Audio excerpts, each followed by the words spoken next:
Welcome to the stream. Wala pang tao.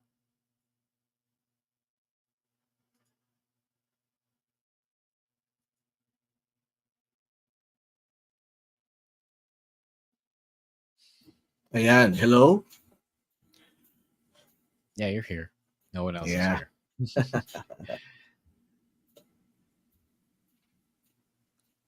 7-Eleven today. Favorite store. Bigla ako walang pa promotional yung 7-Eleven on 7-Eleven each year. Oo nga eh. They should capitalize. Hey, happy Thursday. Wala pa. Yeah. No one's here yet. No one's moving the glass. Pakigalaw ang baso. Mag-comment naman kayo. Yep.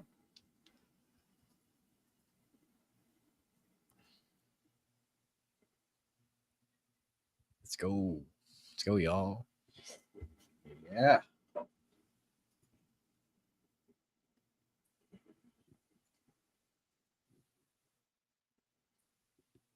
No one's here. Damn. Wow, that's a first. 1.5 minute in. Okay, hindi wag.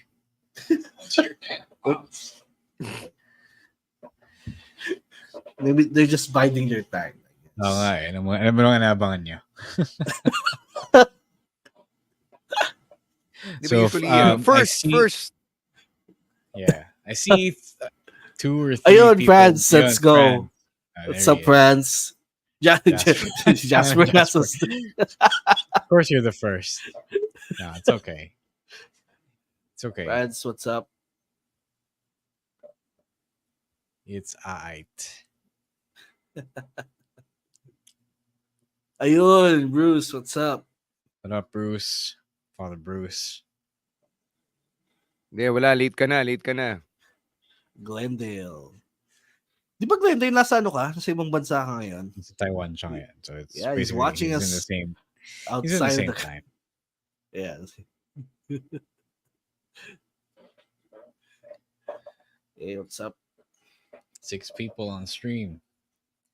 Yeah. For those who are not on Discord, if you were to cash in money on the bank on anything at all in your life, what would it be?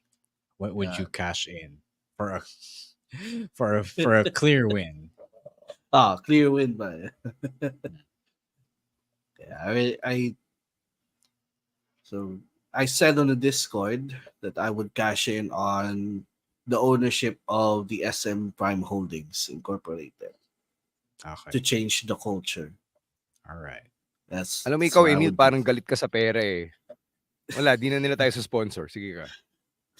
I mean, the company's still gonna make profits, but I want to change the culture as well. That's mine. Di ginagalit mo na sila eh. Mga kamag-anak ko yun, no?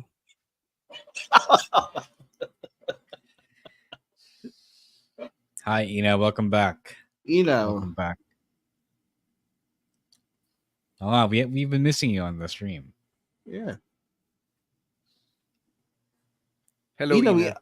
Actually, his last opponent, we actually answered that in weekend reactions, and I think I said Gunther as my pick as his last opponent. I think the guys also chimed in their wishes as to who will be John Cena's last opponent. Figure the expectations for that's going to be big because it's John Cena.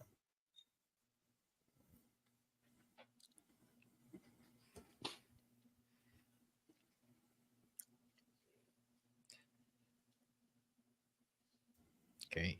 Almost time to start. All right, let's go.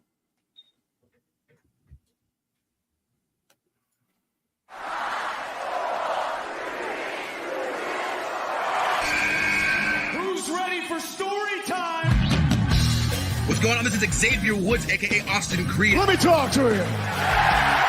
Hello, WWE Universe in the Philippines. This is Charlotte. Adam! Hey everyone, this is Jeff Cobb. I have to finish the story. We are pretty deadly. Yes, boy. Yes, boy. Run! Bang! The sniper is shooting you down. This is TMDK's Robbie Eagles. Hey, this is the Cosmic Cactus, Paul London. Hello, my name is Ilya Dragunov, the Czar, the NXT champion, and you're listening to... And you're listening to... And you're listening... And you are listening... And you're listening to the Wrestling Podcast. The Wrestling Podcast. The Wrestling Podcast. The Wrestling Podcast. To the Wrestling Podcast. Yeah.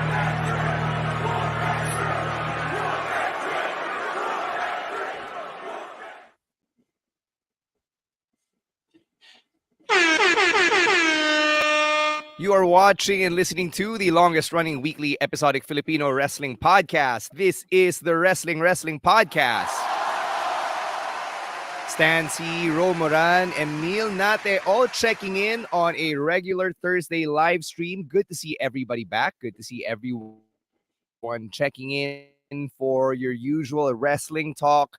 We have a lot on our plate, so start with some announcements, particularly yung mga hinihintay ng mga kapodcasts and outcasts natin on social media. SummerSlam viewing party, that's actually happening. So wala pa tayong graphic right now. We're going to be putting it up when we finish it. So the SummerSlam viewing party is on at Skinny Mike's. Yan kasado na. That's a short announcement. August 4, Sunday morning, 7 a.m. yung start time ng main show. Tickets will be available both early bird and walk-in. So early bird rates natin are 350 pesos per ticket, and then walk-in rates natin 450 pesos per ticket, and you can get them over at tinyurl.com/SummerSlamVP. Again, tinyurl.com/SummerSlamVP. Basically the same rules as the WrestleMania 40 viewing party. So kung gusto nyo manggulo, wag na lang kayo dito sa viewing party namin. Yeah, I mean, if you are also from the north, if Hobby Stadium is closer to you, our friends at Hobby Stadium are also doing a viewing party at SummerSlam dun sa kanila. So a lot of options, different options. People have been clamoring din kasi for the BGC or the closer to the south viewing party. So dun tayo sa Skinny Mike's once more.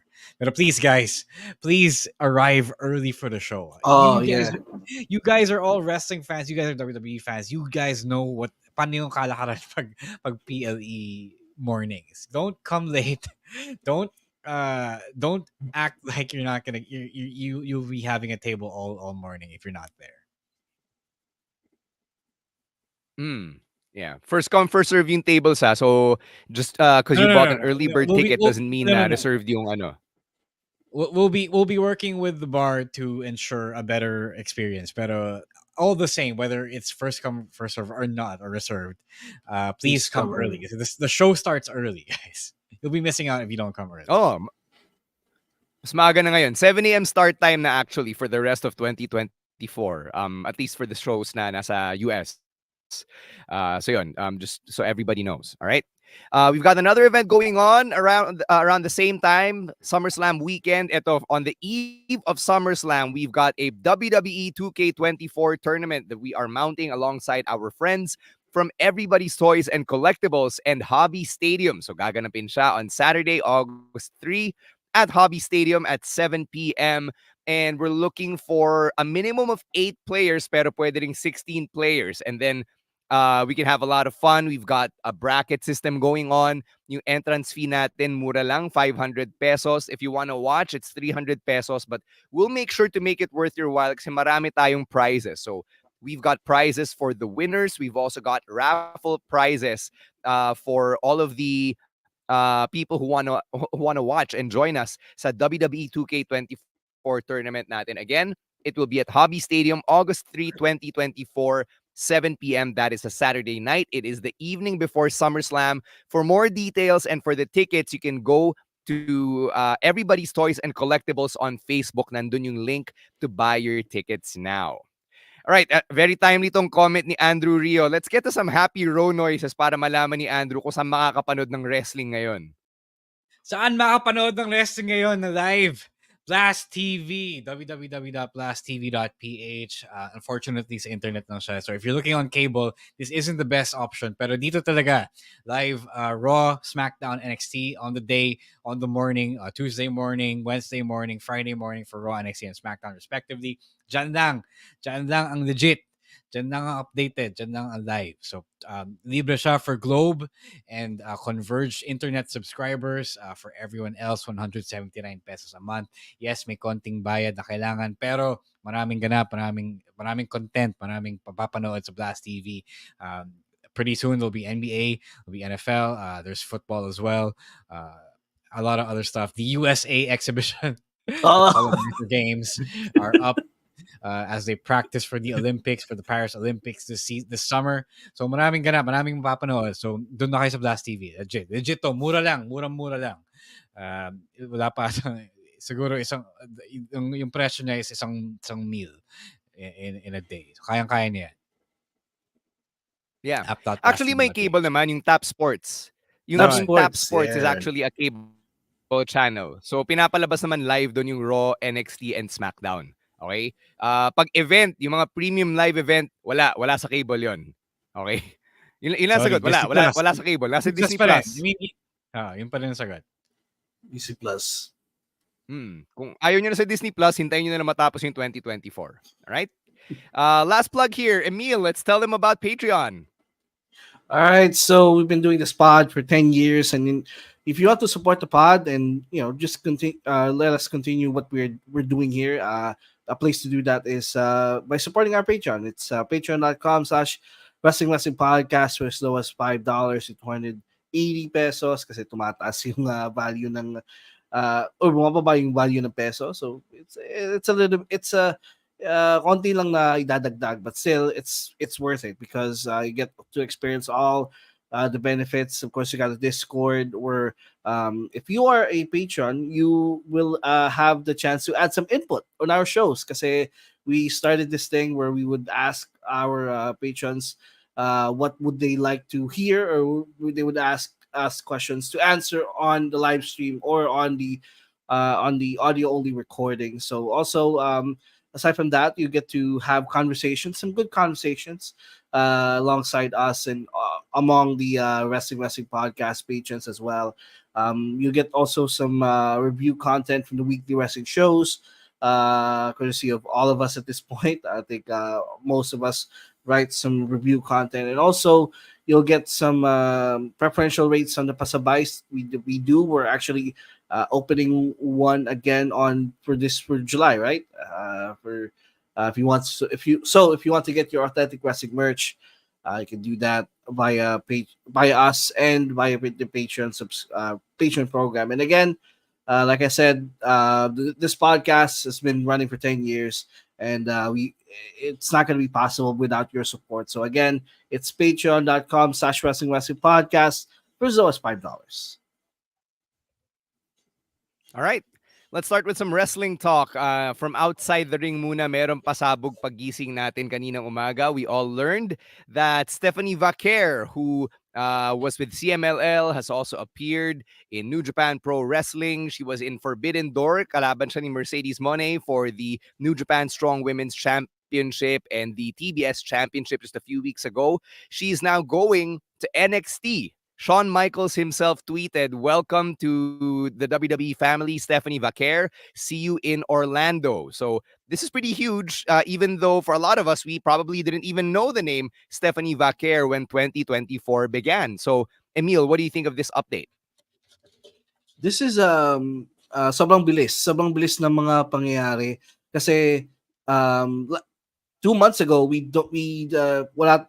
most of us doesn't have an idea of who Stephanie Vaquer is, but now she had a really good showing in Forbidden Door, and now she's headed to NXT. A lot of people are saying why is she heading to NXT? She's good enough naman na to go straight to the main roster, but I will say it's the same thing as all these other foreign wrestlers na kinukuha ng WWE. It's to get acclaimed to the US setting kasi moving to a different country is not an easy thing to do. Also to get acclaim to how WWE does things, say they have a different system over there as well. So this is a good move, I guess. This adds more depth to an already stacked women's division in WWE.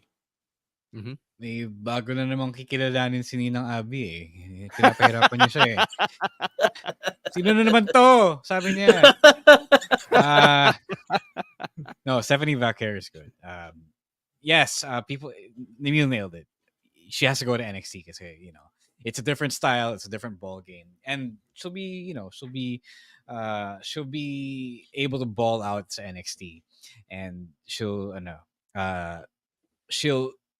not lose herself, but she'll ease into how they do things to WWE. Talagang matutulungan siya.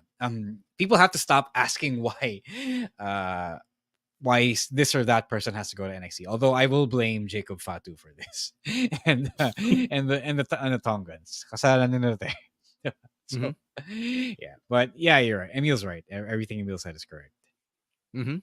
Ito, to answer another question from Andrew, totoo ba na kukunin yung top-ranked boxing commentator ng ESPN? Yes, Joe Tessitore has signed with WWE. He'll actually be the play-by-play guy on SmackDown, and color commentator na ulit si Corey Graves alongside Wade Barrett. So apparently, according to Mark Raimondi, who's also a journalist, he also wrote the upcoming book on the NWO.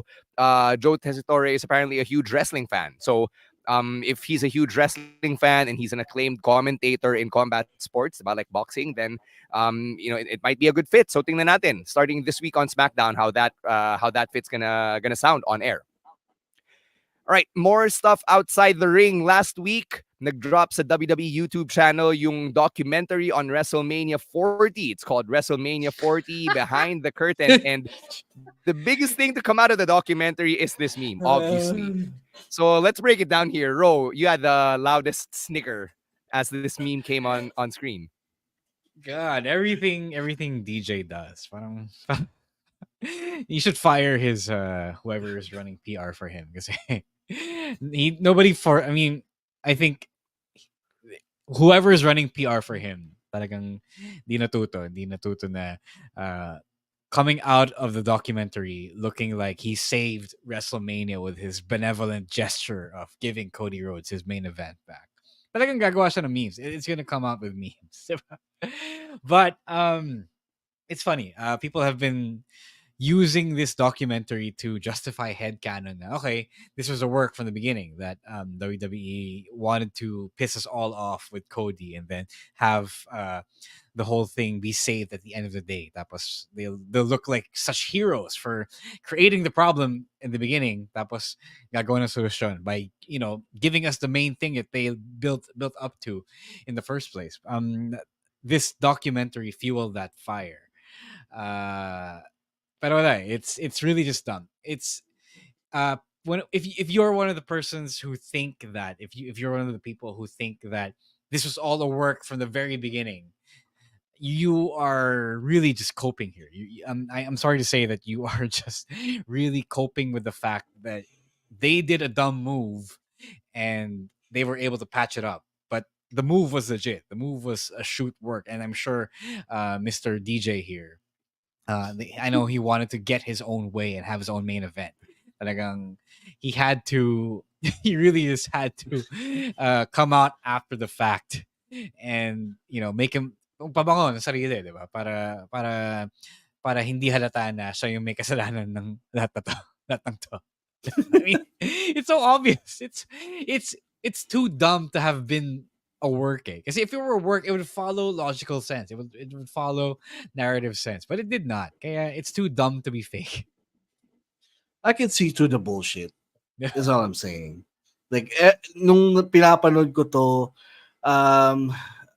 I didn't believe anything Rock said. Kasi hindi naman to mangyayari if hindi siya nangialam. So to say na this is what we have planned all along, that's bullshit. That's bullshit. Like everyone who followed what happened at that time knew it was bullshit. So I don't know. Maybe he's just saving his ass. And it's not helping there were some statements made by Brian Gewirtz, one of the writers, diba? Like he said some things a few months ago which kind of contradicts what Rock was saying during the documentary. So dun pa lang alam mo na what he's saying was full of crap. You know, so that was the main takeaway I had during all of the during this documentary. Okay, obviously you know you guys know na I work for who I work for, so obviously The Rock is technically my boss. All I will say is that it's very unusual na sobrang bilis since WrestleMania ended, tapos may documentary na agad. I think it's unprecedented na it's been 3 months since WrestleMania 40, bigla may documentary na agad, literally taking us behind the curtain of it all. So for us to even have this documentary to talk about, it's just mind blowing to me. Yeah, I know you can't say anything about it. Pero, final boss mo yun eh. Di ba? Oh, final boss ko yun, man. But literal. No, obviously we expected The Rock to say what he wanted to say and to try to salvage his reputation. Pero talaga, yung fact na may naniniwala talaga, or at least using this to cope with the fact that they fucked up and then they just worked to fix it afterwards. That's what's blowing my mind right now. Like guys, it's just accept that WWE messed up, and then let's also give them the props for saving what needed to be saved. Mm-hmm. All right. Yeah, Carlos also right. Sorry. Carlos sige. also right. Bakit yung documentary naging about the main event? That's right. Yeah. I did want to hear from like all the other people involved in WrestleMania, diba? Like the Sami Zayn Gunther match, you know, or Jay versus Jimmy or whatever else was happening. So yeah, I get it. Diba kasi they already did a lot of these. I remember the 24 documentaries before about WrestleMania. Yeah. And it's about everything, not just one storyline or one person. But this was about that storyline and whatever happened there. So it was kind of weird. Anyway, we're going to talk NXTNA right after this break. We will say his name and he will appear. But first, a quick word from our other podcasts right here on the Pod Network.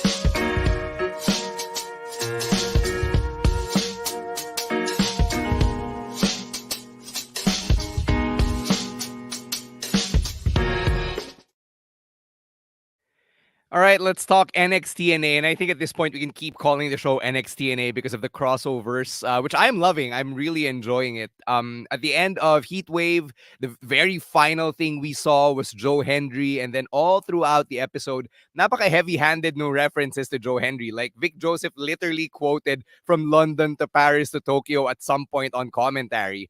And then, you know, Javon Evans got attacked. He was supposed to tag with Trick Williams. And then just when you thought it would be a handicap match against Ethan Page and Sean Spears, Joe Hendry's music plays and out comes the man himself. So, ina.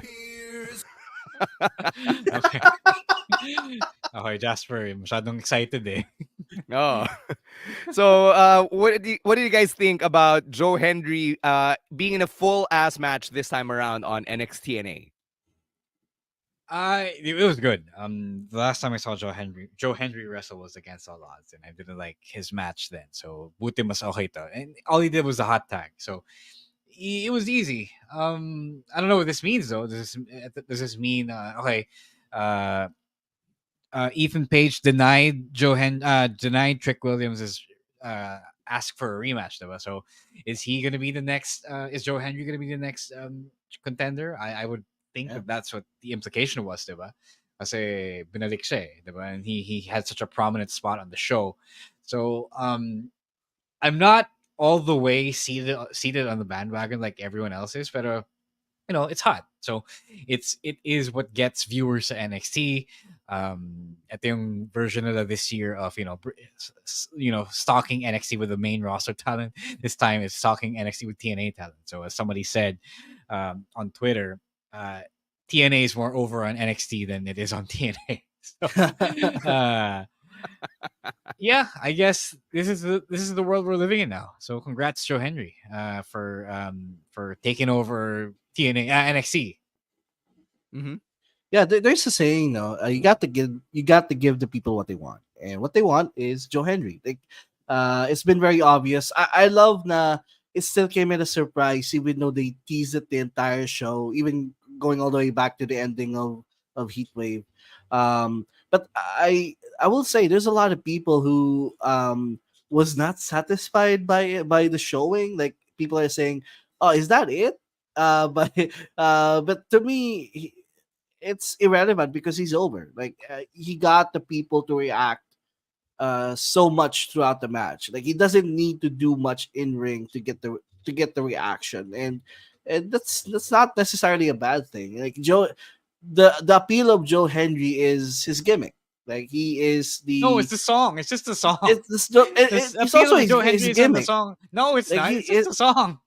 his gimmick is a musician. Like, he creates songs about the wrestlers Yeah, he's feuding which he with. hasn't done yet. Yeah. Hindi pa yung ginagawa sa NXT, but that's the thing that people love him in TNA. Like, he created songs about AJ Francis, or all these people. That's his shtick. So um, I like him for who he is, and I'm not expecting so much. But yeah, you can't deny the fact that he's over.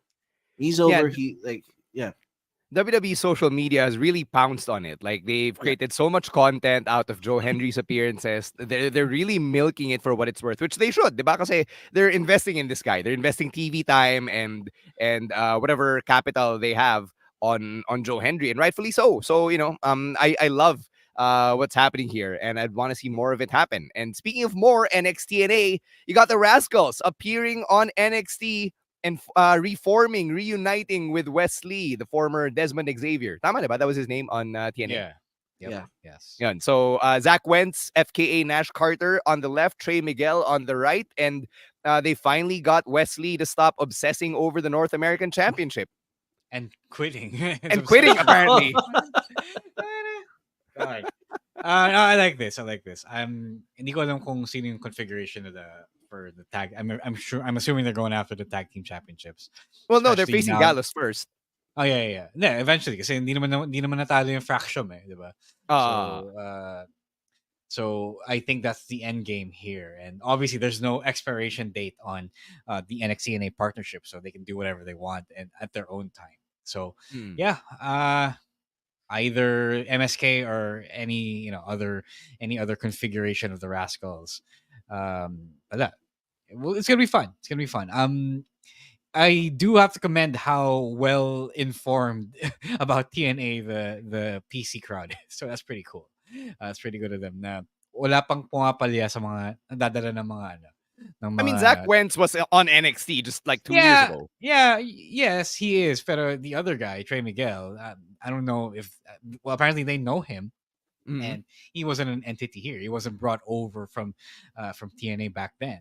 So, buti kilala pa sila. So, yun nga, I was just saying that wala pang pumapalya sa mga dinadala ng NXT from TNA. Yeah, I like this as well. I think I called it on the show before. Now I want the Rascals to be reunited because it just makes sense. You got 1/3 on NXT and 2/3 of the group in DNA. So this is one of those pairings that you don't really need any backstory to it because it just makes sense. The crowd on both shows definitely know that these three has a connection to each other. So I think for me it was only a matter of time before they reunite the group. And I also like the what they said regarding the configuration of the group, that if it's Zach and Wesley, they're MSK, but as a group, they're the Rascals.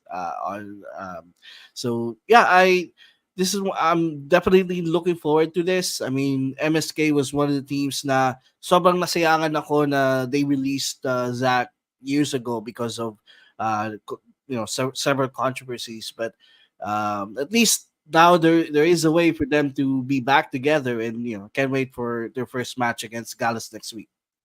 Yeah. Good on them for reuniting. I think nakatulong din that Trey Miguel and Zach Wentz came out to the MSK music, which is familiar to the NXT crowd to begin with, diba? True.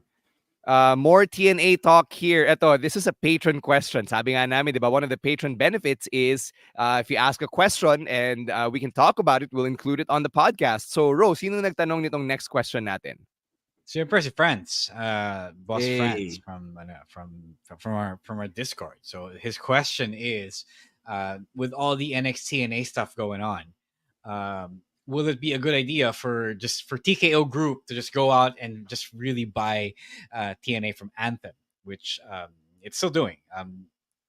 They're not wanting for money or anything, but alam mo yun, you might as well like possibly put it under the fold of TKO and add another hour or another 2 hours to main roster to WWE programming. So no, not really. It's all the same. Like, alam mo yun, there's no difference whether Anthem owns it or TKO owns it, diba? Yun nga, hindi naman naghihirap ang TNA or Anthem to have the show. So they're doing pretty well. Probably the only benefit I could see is for Scott D'Amore to come back and run the show, which I hope they could do if ever that happens. But other than that, parang wala namang ibang benefit, wala namang ibang difference na makukuha if TKO buys TNA. Mm-hmm. Oh, naman, I think the only good thing that could come out of it is the video library, because TNA has, so much of their so much archive of past events, with most with some of them featuring some WWE stars on it. So, ako naman I would rather TNA be its own thing, kasi I've seen how. Hindi man fumbled, but I saw how TK handled Ring of Honor, and we all know it's not the best, not the best of him handling Ring of Honor. So I'm okay with this being a working relationship, kasi it benefits both ways rather than just benefiting one party. So not the best of idea for me for TKO to buy TNA.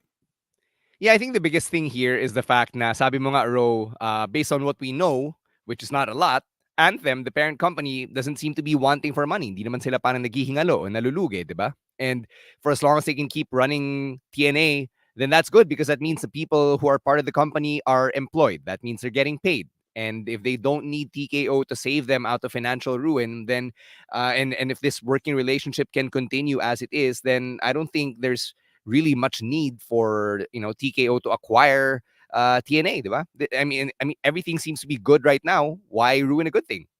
Oh, exactly. Yeah. So yeah, thank you so much to Franz, one of our patrons, for sending in that patron question. Like we said, we're always tweaking stuff here on the Wrestling podcast. So you'll be excited to. I hope you'll be excited to know na. This will be a full-blown episode down the road, just because we really love getting these suggestions from our patrons. Let's take a break. When we come back, we'll talk about Monday Night Raw, specifically that huge return from Mami and all the chaos that will ensue. But first, a quick word from our other podcasts right here on the Pod Network.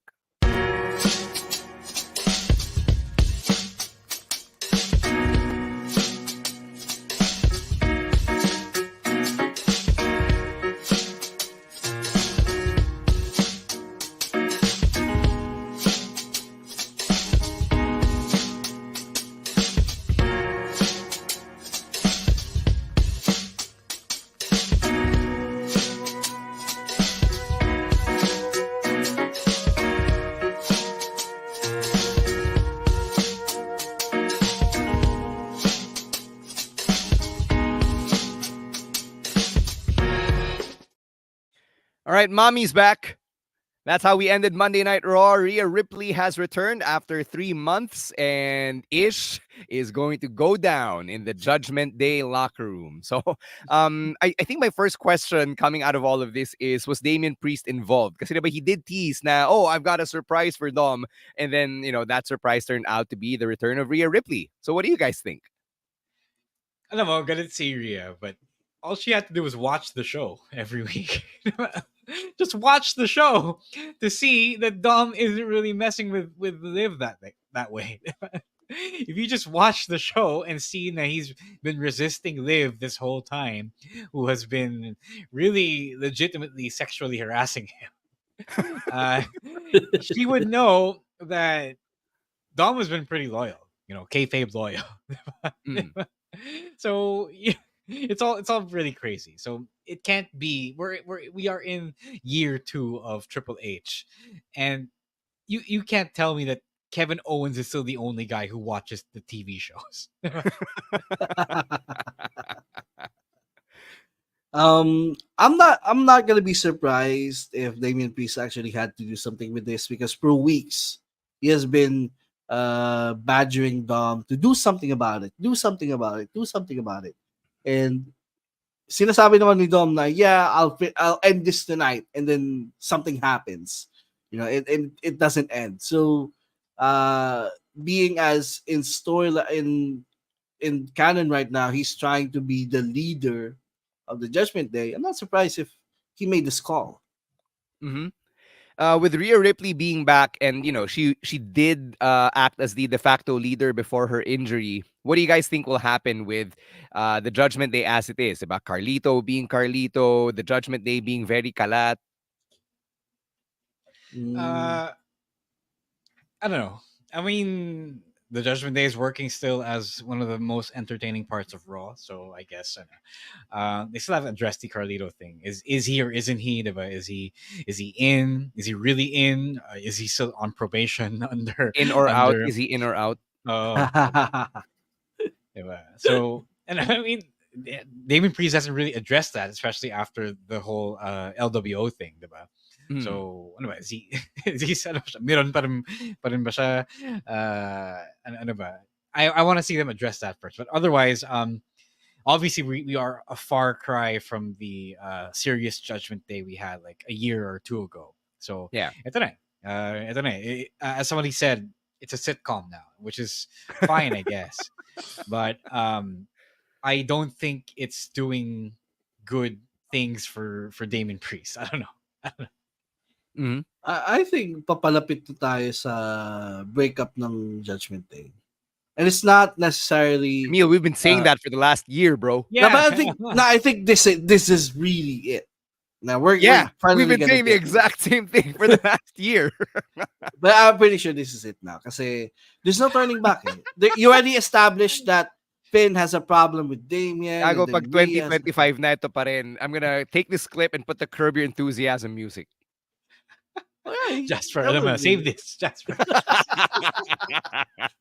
But yeah, kasi they've been planting seeds already of no, they've been planting seeds last year. I know, but I feel this is it. Kasi they've been eto na, nandito tayo sa point na they're really turning Damien I don't know. into a babyface. I don't know. The group is pretty over, and not in the it's done way. Kasi it's for me, over, wala entertaining.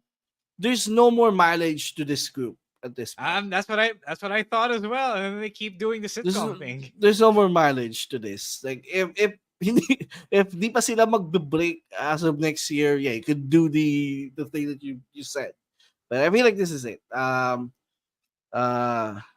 never been more convinced na magtatapos na yung Judgment Day than now. So I can't wait to find an old clip of you saying this and then slapping the Curb Your Enthusiasm shit on it. No, I mean, Carlos right. I also thought that they were turning on Damien when they did the War Games match, diba? It really did feel like it. And then now we're closer to an entire Judgment Day spin-off sitcom on Netflix than we are to seeing the team break up. It's I think some pieces will move out, like siyempre may dinagdag, so may mababawas. Pero I don't think the group is going away. It is pretty over. Like R-Truth has come and gone. The rotating cast, JD has come and gone. Edge has come and gone. This will now be a permanent fixture just because of how entertaining they're able to make this. So ito Bullet Club, parang Bullet Club. I na guess, the probably. group is there, but the members are like changing every now and then. I mean, you have Finn as a founder. I mean, right. no, he's not a founder. Pero hindi nga pala founder, tama. Pero they have proven to be more entertaining than Bullet Club is now. You know. Mm-hmm. Eto, Rhea Ripley, people are saying that she's being listed as a babyface. So what do you think about that vis-a-vis everyone who's largely heelish? I think Damien is a face. So again, Damien is a face. He's acted respect. He has chosen respect by this week. Oh, he has chosen respect. So I think for the most part the group is leaning towards face, especially now. Even Finn? I think so. No, Finn is like the biggest prick of them all. Yeah. Sabagay, he's a bro to everyone else. So that doesn't make him a face. Yeah. I guess. I think Damien and Rhea are faces. Rhea face pa lang nung WrestleMania pa lang, diba? I guess, yeah. No, that's a great point.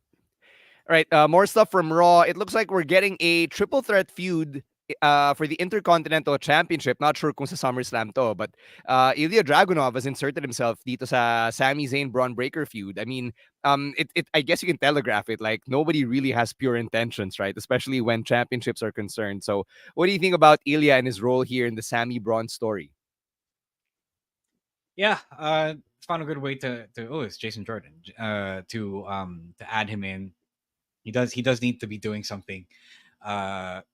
It's not a bad, it's a healthy scene over there in the Intercontinental Championship. Although we are here now once again at the point where we are speculating who is going to take off the championship from Sami Zayn, diba? It was the same exact spot with Gunther, diba? We were wondering, and then we go back to that same playbook. I'm not sure if that's a good thing because I've always advocated for pulling the trigger on whoever is hot, and they made Braun hot, and then they took that away. So I do think maybe there needs to be a balance of a long reign and then shorter reigns to give everyone a turn back 20 years ago, diba?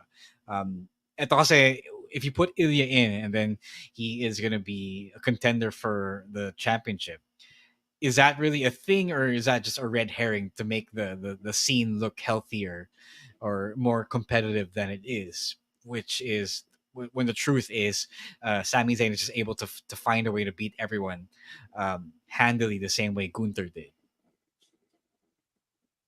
Ako naman I'm fine with Ilya being inserted into this story kasi di ba he's been feuding with Braun since like May. Yeah. Si Ricochet pa nga yung involved nun eh.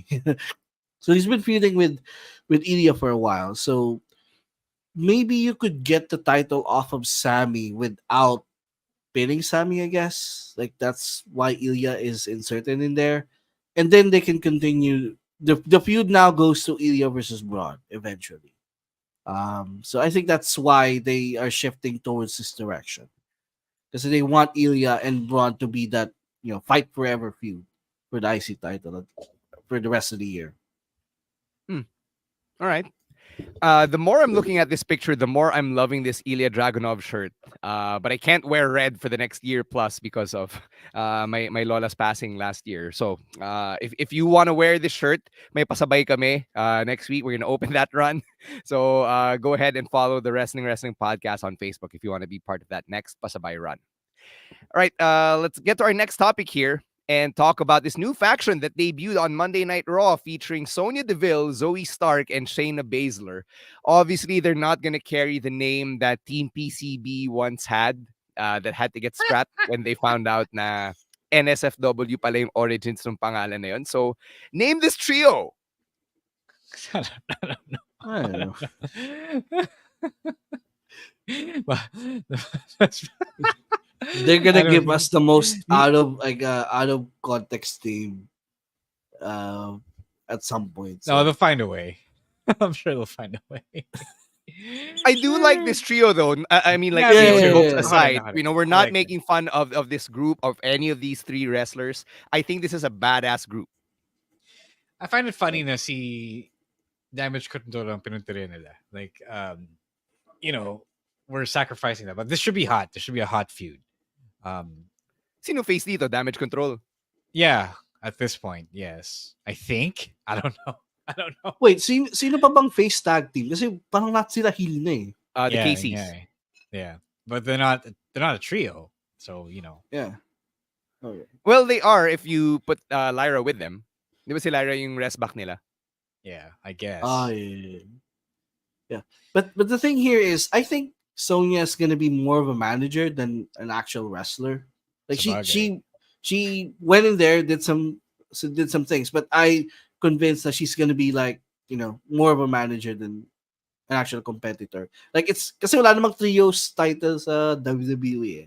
So Yeah, but it's Damage Control would attack in bunches. Diba? They were a trio, then they became a group of 4, then they became a group of 5. So same role as Dakota. Na she's manager, and then sometimes she's gonna compete. That's the same role I see. The Sonya. player coach role. Okay. Yan, yeah. Mm-hmm. It's still gonna be Zoe and Shayna. Cardo says walang kahit sa kanilang isang medyo over sa crowd. Yeah, that's true now, but all it takes really is just to put on commanding performances. It's sad because these three, or at least Shayna, is more over on NXT, but it's all they really need is a story that can carry them, which I think is happening now. Yeah, I mean, they're going to be working with Damage Control, and Damage Control, none of them are slouches. So dun pa lang, I think it will give you a reason to at least care about whatever story they're telling. Plus, I think this is a great platform for everyone to realize that Zoe really is good. Like, there's a reason why she was paired with Trish Stratus upon her debut on the main roster. So something to watch out for.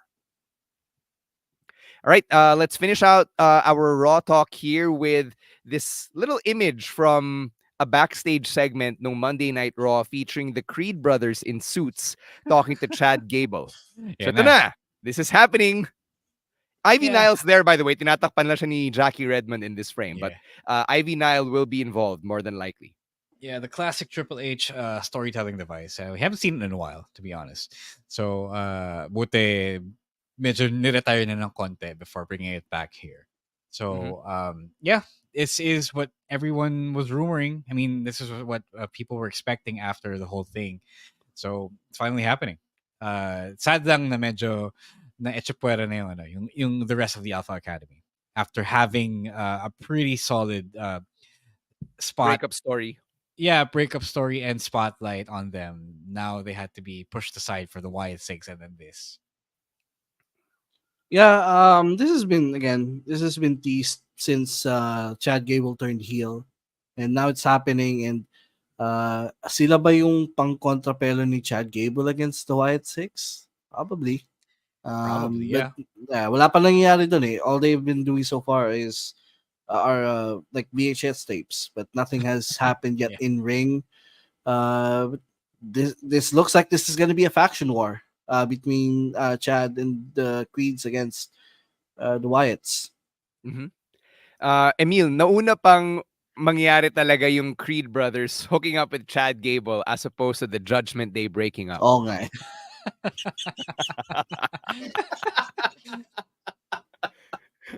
Yeah, that's true. That is true. Question for our listeners and viewers. Meron ba sa inyong hindi na naabutan ng VHS or VCR? No, I'm sure meron naman. I mean, meron di naabutan. Oh, di naabutan. As in, don't know what that is. Or wouldn't know where to stick it. They know now if they saw Raw. VCD na yung naabutan ko eh. Yeah, so. Shut up, Mac. Sterero ka, Mac. All right, we're gonna take a break. When we come back, we'll talk about AEW and dami ring pasabog on Dynamite and even Collision from over the weekend. But first, a quick word from our other podcasts right here on the Pod Network.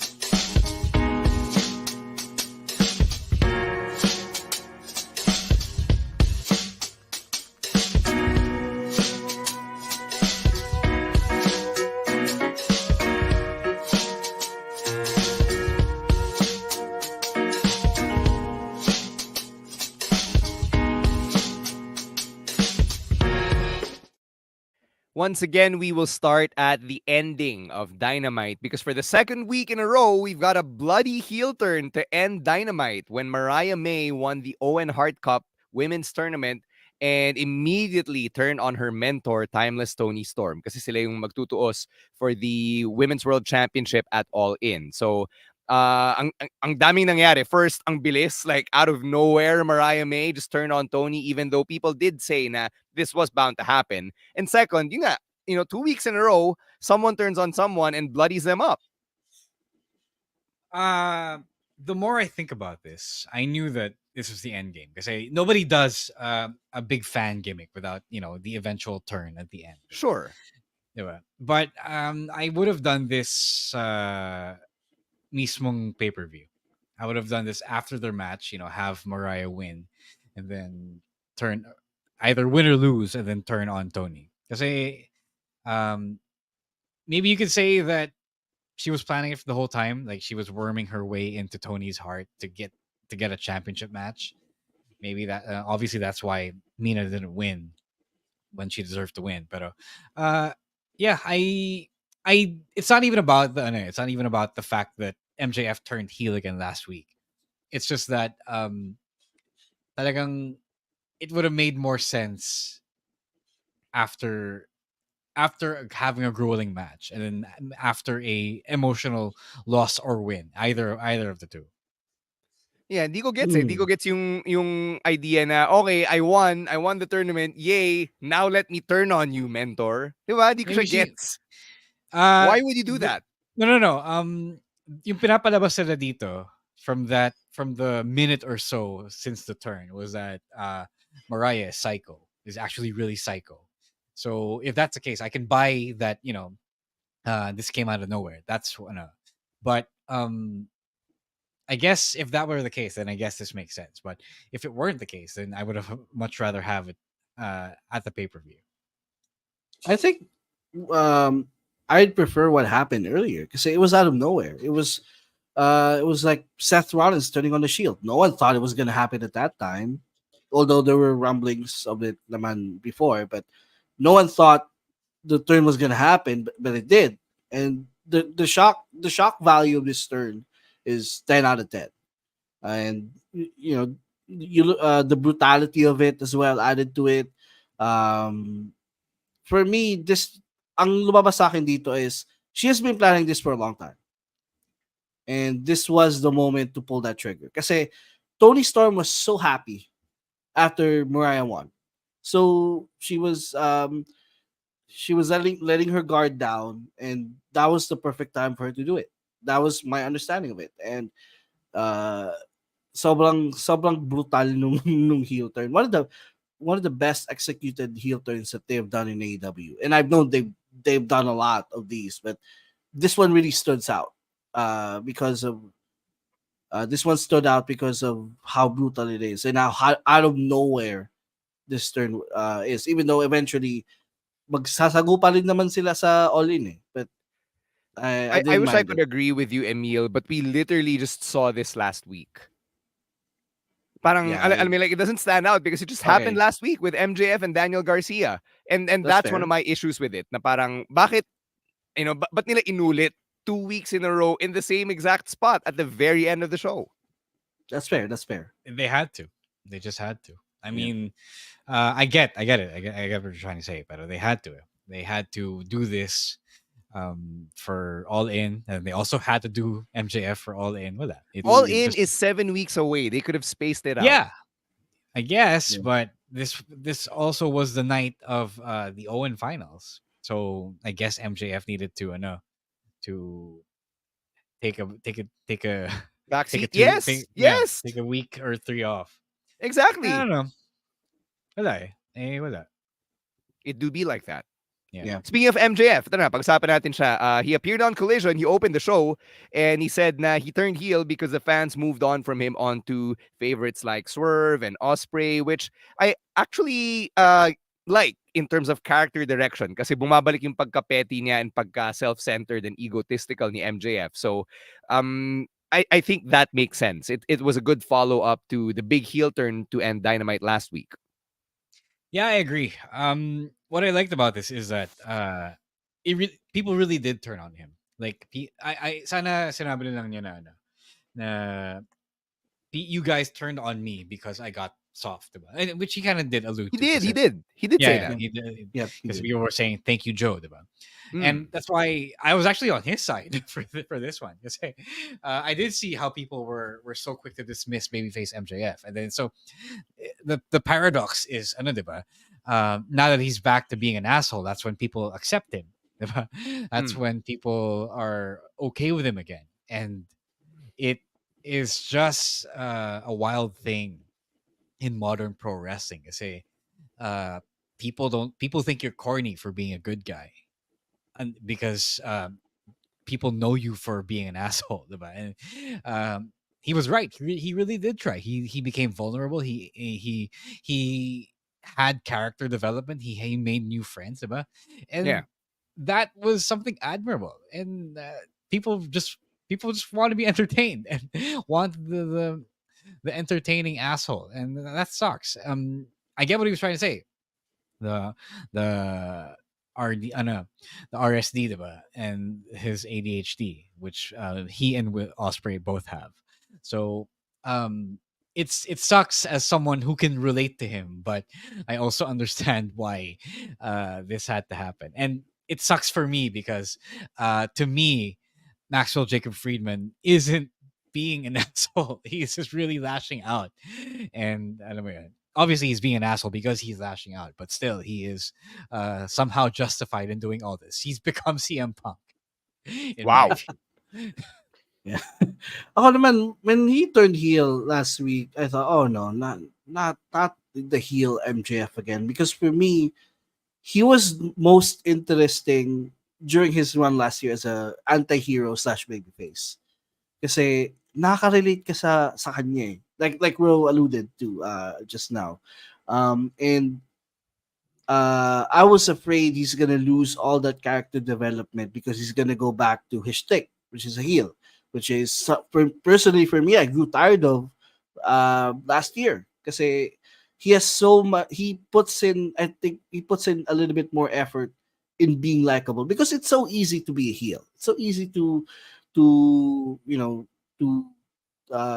diss the crowd every single week. And so it's easier to do that rather than be likable. And I saw his effort last year to be a likable babyface, and I liked it. I was rooting for him. And when he did that explanation on Collision, I actually got behind him as well. Kasi, okay, it makes sense. Hindi nawala yung character development niya. It's just that he was hurt because the people rejected him when he opened himself up to the people last year. And sabi ko, okay ka, no? Oo nga, no? Tama nga naman, may point siya dito. And I can actually sympathize with him, even though he's back to being an asshole. Mm-hmm. To answer Carlos' question in the comments, yes, the MJF Adam Cole feud, I guess, is over for now because that I think they purposefully did the low blow and DDT spot to really put a cap on it, given Adam Cole's still injured. Yeah, he's still injured. That. Yeah, that's basically it. Yeah. All right, congratulations to our guy, the American Dragon, Bryan Danielson, for winning the Owen in the men's division and for securing his #1 contender status against Swerve Strickland at All In. So it's the Battle of the Pacific Northwest boys for the AEW World Championship. And I think my biggest takeaway coming out of this is Bryan has to be the biggest underachiever from all the big signings of AEW. Kasi diba, he lost every big match he was ever in from the moment he signed. Then finally, after almost 3 years, eto na, he finally won something huge. I mean, in kayfabe, yes, that's the case. Pero right. Obviously, for everyone watching AW, the metric, the KPI, if you will, for a signee is to have good matches, and Bryan's delivered all of that in spades since signing back in 2021. So to me, I never see him as I can never see him as an underachiever because of that. But I love Bryan, but I don't know if I would have done this because I still really want to see a Swerve Hangman rematch for the biggest championship. But I get it. I'm just at a point because that even as a Bryan fan, I know that he doesn't need this. But hey, if this is what will draw in the big bucks as well in his retirement tour, then I'm all for it. You know what? What I think? I think All In, Hangman will still find a way to get in the match. To get in the match as a triple threat. Okay. Bata siya ng Elite, diba? He exactly. agrees to be their fifth man. Exactly. He doesn't care about the Elite. That's how it's going to happen. Fifth man. Oh. He's giving them something and he'll probably get something in return. Exactly. Okay. So I think, kasi sinabi ko, diba, when we were doing our bracketology na at some point, babalik tayo sa Hangman versus Swerve because that they've been doing that. Like Hangman's been doing his promo. That his main motivation in this tournament is to get back at Swerve. Even though hindi pa niya pinapangalanan si Swerve, it's implied na he's going after Swerve. So, and also the reason why sumali siya sa Team Elite for the Blood and Guts match. So, I think hindi pa final yung one-on-one. Hangman is gonna weasel his way in, and probably Bryan's gonna take the pin.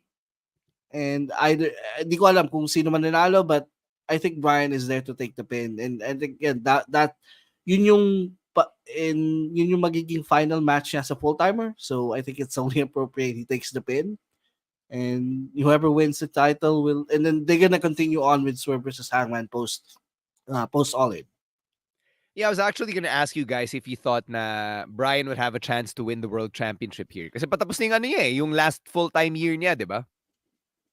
Yeah. Ito na yun eh. Kaya, I don't know if he wants it. Like, does he really want? I don't know. Obviously, I can't say to what he really wants, but it doesn't feel like it's very him to demand a World Championship run.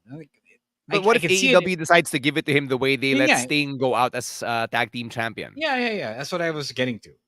If it were TK who thinks that, this might be the best way to thank Bryan Danielson for his 3 years of work with AEW, then okay, sure. But I still don't see it happening, even though it is the retirement tour. I don't know. I see Bryan as too unselfish for this. Mm-hmm. All right. Let's close things out with the world champion Swerve Strickland declaring himself for Team AEW. So, you alluded to it earlier, Emil. Because Swerve declared himself to be part of Team AEW, Hangman stepped up for the Elite and said, "I'll be your fifth guy." Yeah. Interesting. I thought that he was going to go for the Elite, but this also makes sense. Ito yung sagot mo, diba? Bakit siya di kasali sa ano, diba? Di siya kasali sa Stadium Stampede or Anarchy in the Arena. And it's good that he's finally leading this. It shows that he is fully aware and is really he's taken the initiative to join to really shore up the fight against the Elite, which is fine. I guess people wanted this habang hindi pa naman All In this month or next month. Yeah, this gives him something to do, and it also continues his feud with Hangman because Hangman is now on the other side. So I like this. I like this move. You gotta have the world champion in your main storyline. Yung pinag-usapan natin before. Why isn't the world champion in the biggest storyline of the company? So now point. He is. Mm-hmm. Now he is, and we'll see. We'll see what will happen here down the line. Yeah, you've actually got both world champions from AEW on Team Ah. AEW, di ba? Yep. Mark Briscoe and Swerve Strickland. So, yan. We'll see kung sino yung mga rest back nila for Blood and Guts, which is a few weeks away.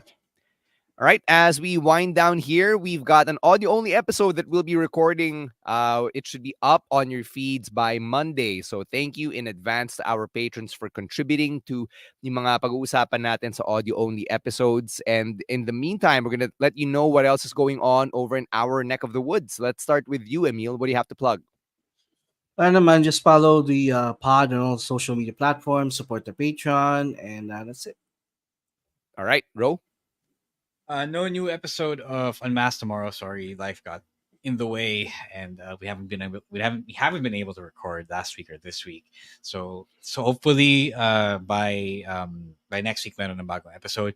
Until then, please, if you haven't gotten your tickets to Puso Wrestling #1 Unang Tibok, please go check that out. May main event tickets na, are still- JDL yeah. versus Chelsea Yeah. Marie. Tickets are still available, guys. August 17th, Brawl Pit Pulusan. It's going to be a lot of fun. Yeah, that is 5 weeks away. Over on my end, wala pa kasi I'm waiting for Ghost Month. Strangely. So yeah, new Chinoy podcast yung now steaming. Well, sort of new because we're rebooting it. It drops Ghost Month, which apparently is August 4. Ngayon ko lang nalaman. So wala akong built-in lunar calendar, so I had to go Google it. So watch out for that on the week of August 4 when Ghost Month officially kicks off.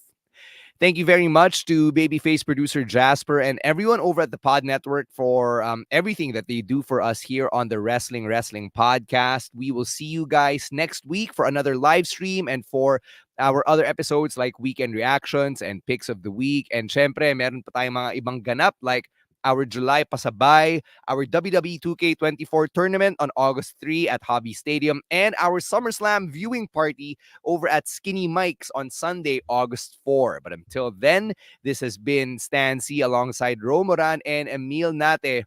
And thank you for catching another episode of the Wrestling Podcast. So please stay safe, stay dry, and don't be a dick. Wrestling Podcast. Out. Later, Outcasts. Peace. Bye, guys.